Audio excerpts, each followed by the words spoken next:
ఈ రోజుల్లో పిల్లలకి మంచి స్కూల్ ఇస్తున్నాం, మంచి బట్టలు ఇస్తున్నాం, మంచి ఫుడ్ ఇస్తున్నాం. కానీ ఒకటి ఇవ్వడం మర్చిపోతున్నాం. అదే దైవ భయం, దైవ నమ్మకం.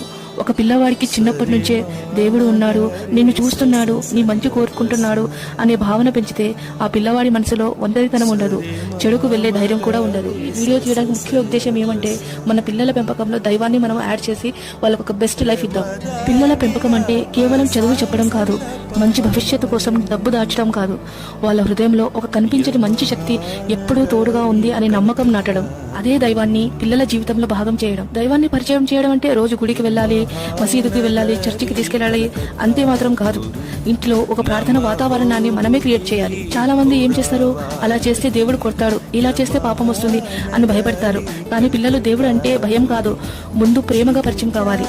చూడు, దేవుడు మనల్ని చాలా ప్రేమిస్తాడు, నువ్వు మంచి పని చేస్తే దేవుడు హ్యాపీగా అవుతాడు, ఎప్పుడు ఎవరికైనా సహాయం చేస్తే దేవుడు నీకు కూడా సహాయం చేస్తాడు అని చెప్పాలి. పిల్లలకి దైవం అంటే శిక్షించేవాడు కాదు, దారి చూపించేవాడు కూడా అని అర్థం కావాలి. పిల్లలు వినేదానికంటే చూసేదాన్ని ఎక్కువ నేర్చుకుంటారు. అందుకే ఇంట్లో చిన్న చిన్న సీన్స్ క్రియేట్ చేయాలి. పిల్లాడు చాక్లెట్ దాచుకున్నాడు అనుకోండి ఫర్ ఎగ్జాంపుల్, అప్పుడే కోపంగా తిట్టకుండా మన ఇద్దరం దేవుడి దగ్గరికి వెళ్ళి నిజం చెప్పిద్దామా అని అడగాలి. దీనివల్ల పిల్లాడు మెల్లగా నిజం చెప్పడం నేర్చుకుంటాడు. పిల్లాడు పేదవాడికి ఒక బిస్కెట్ ఇచ్చాడు అనుకోండి, చూడు రాత్రి పడుకునే ముందు ఈ రోజు దేవుడికి థ్యాంక్స్ చెప్పావా అని అడగాలి. ఈ చిన్న చిన్న హ్యాబిట్స్ వాళ్ళలో గ్రాటిట్యూడ్ పెంచుతాయి. ఇంట్లో అమ్మా నాన్న ఇద్దరు ఒక్క నిమిషమైనా ప్రార్థన చేస్తూ కనిపించాలి. పిల్లలు చూస్తూనే నేర్చుకుంటారండి. తండ్రి చేతులు జోడిస్తే, లేక నమాజ్ చదివితే, లేక కూర్చొని నిశ్శబ్దంగా ప్రేయర్ చేస్తే పిల్లాడి మైండ్లో ఒక థాట్ వస్తుంది, అరే మన మమ్మీ డాడీ మనకంటే పెద్దలు, వాళ్ళకంటే పెద్ద ఒక శక్తి ఉంది. అది పిల్లల్లో ఈగో తగ్గిస్తుంది, అది పిల్లల్లో హ్యుమానిటీ పెంచుతుంది. రోజు ఫ్యామిలీగా దేవుడా ఈ రోజు మాకు సద్బుద్ధినివ్వు అని ఒక్క నిమిషం చెప్పినా చాలు, ఇది పిల్లలకు లైఫ్ టైం మెమొరీ అవుతుంది. పిల్లలు చిన్న చిన్న అబద్ధాలు చెప్తారు, కొడతారు, కొట్టుకుంటారు. ఆ సమయంలో నన్ను కాదు, ముందు నీ మనసులో ఉన్న దేవుడిని అడుగు, ఇది కరెక్టా అని. ఈ ఒక్క లైన్ చాలా పవర్ఫుల్. ఎందుకు అమ్మా నాన్న లేనప్పుడు కూడా ఆ పిల్లాడికి ఆపేది అంతర్గత గలం అవుతుంది.